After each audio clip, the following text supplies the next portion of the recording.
Hello बच्चा party, कैसे हो आप सब लोग। आज की वीडियो में मैं आप लोगों के साथ शेयर करने वाली हूँ एडिशनल सब्जेक्ट से होने वाला फायदा, और दूसरी चीज कि हिंदी और इंग्लिश जो लैंग्वेज सब्जेक्ट हैं जिनको हम बोलते हैं, तो उनका कॉम्बिनेशन एडिशनल के साथ मेल खाकर हमें पास करवाने में हेल्प कैसे करता है।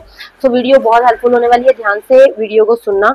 जो भी आप 10th क्लास वाले या 12th क्लास वाले कैंडिडेट्स इस वीडियो को देखेंगे उनको ये चीज आगे तक काम आएगी, तो ध्यान से चीजों को सुनना है, ठीक है। सबसे पहले एडिशनल के ऊपर मैंने आप लोगों को बता ही दिया है कि एडिशनल सब्जेक्ट कौन सा होता है, लास्ट वीडियो में बताया था।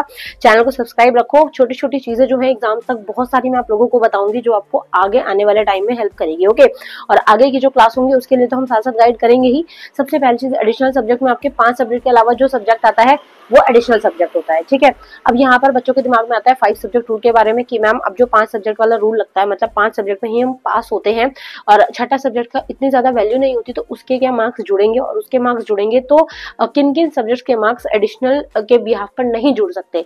तो कोई भी एक लैंग्वेज सब्जेक्ट, अब लैंग्वेज सब्जेक्ट हिंदी और इंग्लिश होता है, ये वो सब्जेक्ट होते हैं जो कंपलसरी बच्चों के पास रहते हैं। इन दो सब्जेक्ट्स में से किसी एक सब्जेक्ट में आपका पास होना जरूरी है, क्योंकि बच्चे रिजल्ट में क्या करते हैं, एक सब्जेक्ट के अंदर हिंदी और इंग्लिश दोनों में फेल होते हैं एंड दे एक्सपेक्ट कि मैम हम लोग एक मार्क्स तो हमारे एडिशनल से मैच हो गया और दूसरे सब्जेक्ट के हमारे मार्क्स तो मिलेंगे ही नहीं, क्योंकि 5 ही के बनते थे, तो हमें फिर भी फेल कर दिया। वो इसलिए करते हैं बच्चा क्योंकि एडिशनल को हटाकर आपको हिंदी और इंग्लिश में से किसी एक में तो पास होना जरूरी है।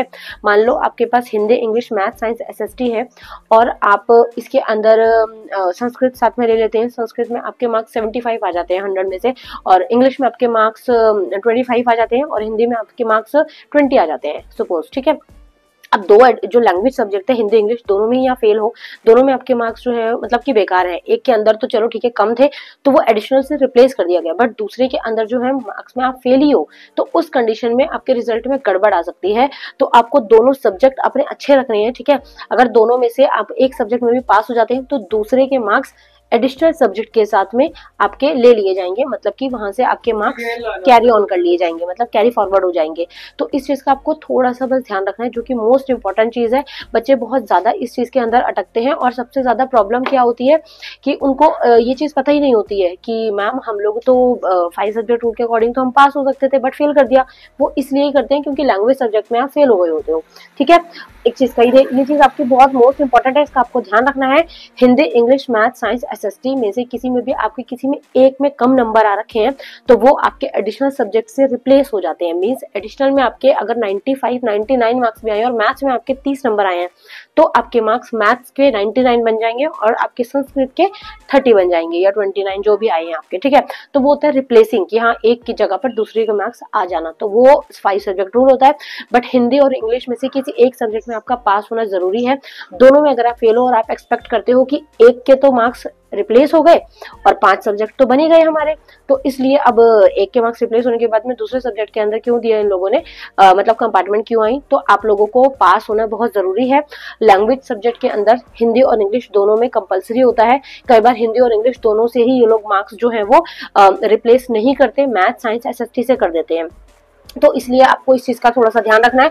मैक्सिमम चांसेस में मैंने पिछले रिजल्ट्स में भी देखा है कि बच्चों के इंग्लिश में मार्क्स कम रहते हैं तो वो एडिशनल से एक्सचेंज हो जाते हैं, बट हिंदी में वो फेल होते हैं तो उनको पास नहीं किया जाता, क्योंकि लैंग्वेजेस में आपका पास होना बहुत जरूरी है। हिंदी और इंग्लिश किसी में भी हो आपका उसमें पास होना मोस्ट इंपॉर्टेंट है। तो आपको इस चीज का थोड़ा सा ध्यान रखना है।